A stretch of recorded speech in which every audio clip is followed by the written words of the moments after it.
Welcome back to Relevant Tips. Today we'll be talking about communication in relationship. I'm privileged. I have Mr. Sapati Conrad, a biostatistician, an IT guru, a professional counselor, a husband, and a father to beautiful Karen. You're welcome. Thank you very much, Martha, for having me. I'm excited to be here. Thank you so much. What is communication in relationship? Okay, thank you. Well, communication is a word borrowed from the Latin word communicare, which means to share. And so communication is about sharing thoughts, ideas, concepts, and information. And so when it comes to information, is the main key thing that is the item that we're talking about sharing. And so that is communication basically. So how important is communication in a relationship, particularly dating or marital relationship? Okay, let me go about it this way. Information is very key. And information is what we communicate. Let's take, for instance, around the world, we listen to the news, which guides our lives.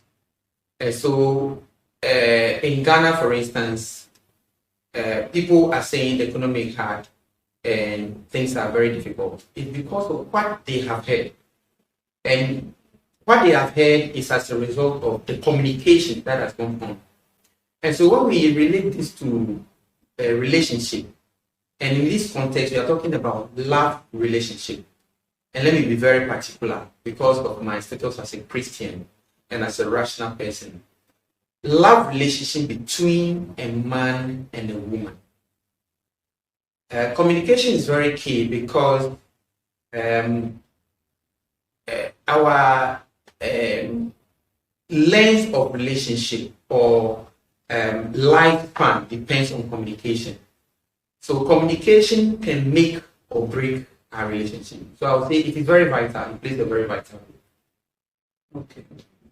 So how would lack of communication affect any relationship at all, whether marital or how would lack of communication affect a relationship? Okay, lack or the absence of communication is a dangerous instrument in the sense that when somebody has an opinion about something without clarity through communication, the person assumes that it is what he is having in mind or the opinion the person has formed about somebody else.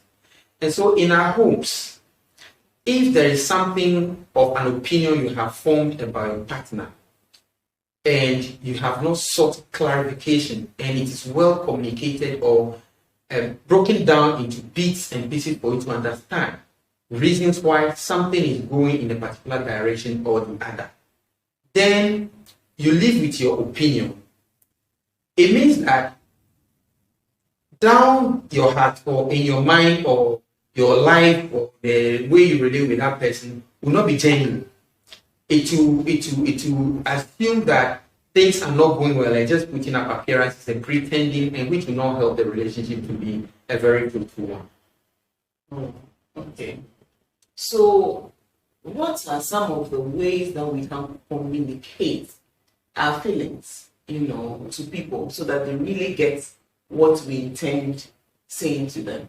Okay, and so communication is in two forms. We have the verbal communication and then the non-verbal communication. And so when we talk about the verbal communication, it is your expression of information or words through your mouth, the way you say it, how you feel about somebody. They say what you say out of the abundance of the heart, the mouth speaketh. And so if you feel something and you don't open your mouth to say it, it is not helpful. So the first one is verbal communication, which allows for us to express our feelings. You express your feelings to your loved one. I love you, or I appreciate you. God bless you. it's a way of letting the person know that you appreciate the person or you love the person. So that's one way. Another way is non-verbal, which is what is the popular thing we all are familiar with. The actions speak louder than words. You can say you love somebody if you don't show it in what you do. If you really love your partner, and then you realize that your partner is going through something, you don't expect that your partner necessarily tells you before you act. Let me cite this example from my home. There are days I go to work and I come back and I know that my wife is tired, keeping the home, taking care of my daughter, cooking and all. As soon as I get home, I drop my bag because I want to express to her that I understand her feelings, how tired she is, or the effort she puts in making our home a lively one. I just rush to the kitchen. If there is anything like dishes that are not clean, I clean it. When we are going to bed and I realize that, oh, she's tired, I give her a good massage, I iron her clothes. That is the expression of telling her that, oh, I'm with you, I'm supporting you, and we are in this together. So I'm communicating. So going back again, it is verbal and non-verbal. These are the two ways of communication. You know, we are made differently. Some people are introverts, some are extroverts. So does the personality type have anything at all to do with how we communicate? You know, because the way you would want to express something, I don't want to express that. Should my partner accept me the way I am? That I am the quiet type, I don't talk. So it's not everything I'll talk about. Is that ideal in any relationship? Yes, personality plays a very vital role in communicating and making sure that relationship work. Now, don't forget we are talking about communication. I spoke earlier about opinions.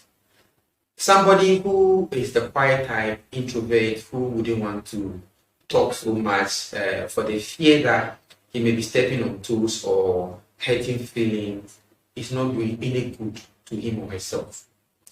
The reason is that your partner cannot hurt you and you keep quiet and assume that over time the person will get better and understand how you feel about some things. If you don't express it, the person wouldn't know. Because we are familiar with this term also, which is familiarity breeds contempt. So if the person keeps doing the thing, you are not talking about it, it's bringing familiarity to the person. And so the person gets used to it. It's just like a kid, a child at home. The child is doing something. And you say, don't do it. Or you just overlook it. You don't even say anything. You just overlook it. The child assumes that there's nothing wrong with what I am doing.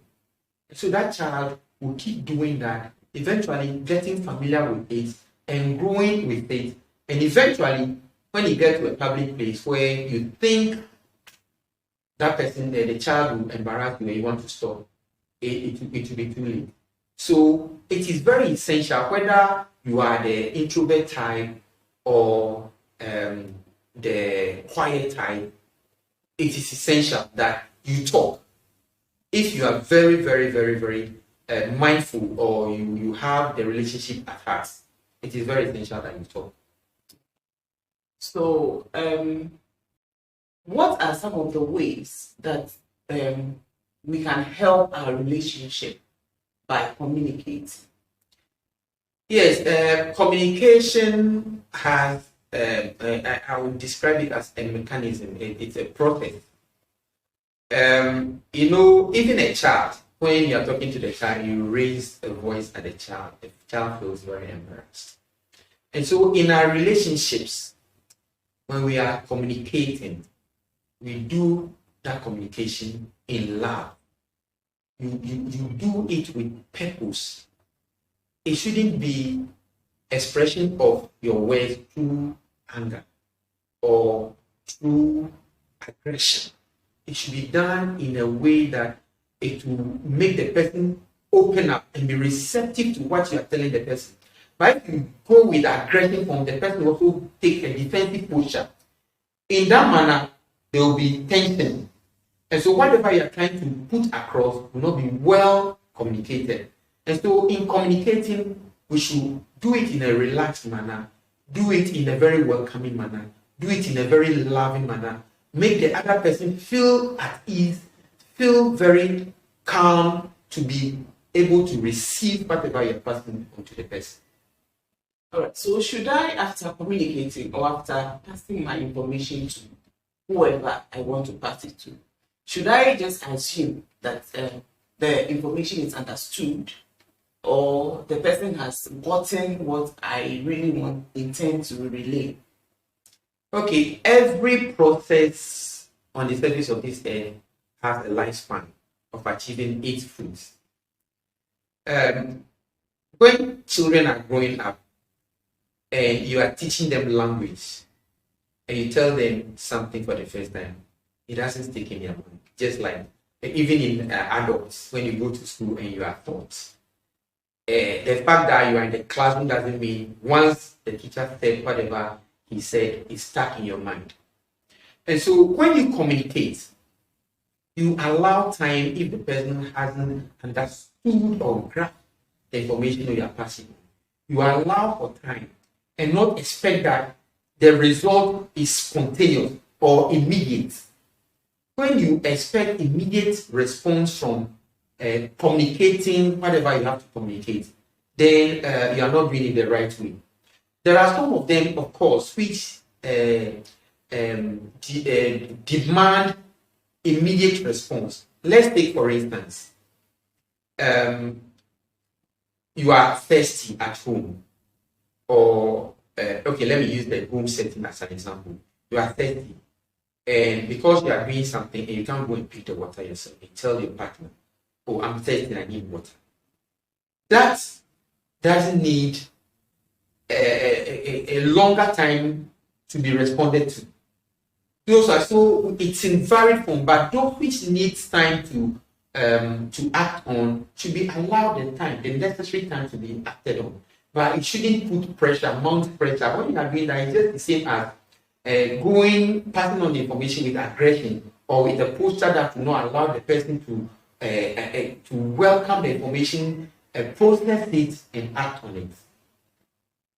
Wow. It's been interesting. Thank you so much, Mr. Tabati, for coming. Thank you.